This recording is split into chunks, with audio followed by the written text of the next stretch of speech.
కృషి, పట్టుదల, క్రమశిక్షణ ఉంటే సాధించలేనిది ఏదీ లేదని ఖమ్మం జిల్లాకు చెందిన ఈ అక్కా చెల్లెలు నిరూపించారు.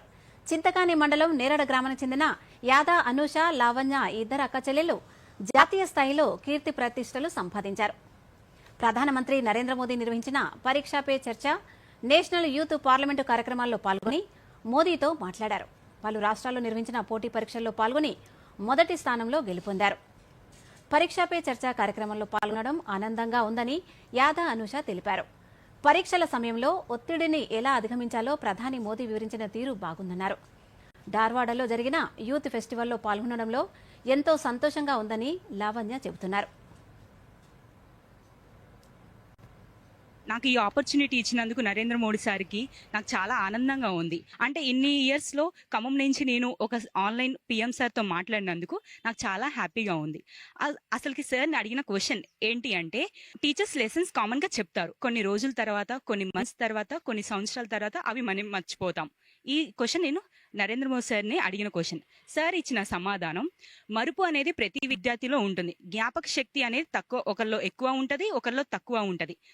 ఈ ఎగ్జామ్స్ టైంలో మన రివిజన్ స్ట్రెస్, అంటే మన ఒక పిల్లవాడు ఒక ఎగ్జామ్స్ సమయంలోనే స్ట్రెస్గా గురి అవుతారు.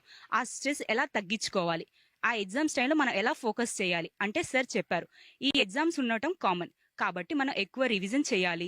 స్ట్రెస్ అనేది మన యోగా, మెడిటేషన్స్ అలాంటివి మనం చేయాలి. కాబట్టి అలా చేసినప్పుడు మనకి ఎగ్జామ్స్ హాల్లో కానీ అలా చేస్తుంటే మనకి ఆన్సర్స్ ఈజీగా గుర్తొస్తాయి.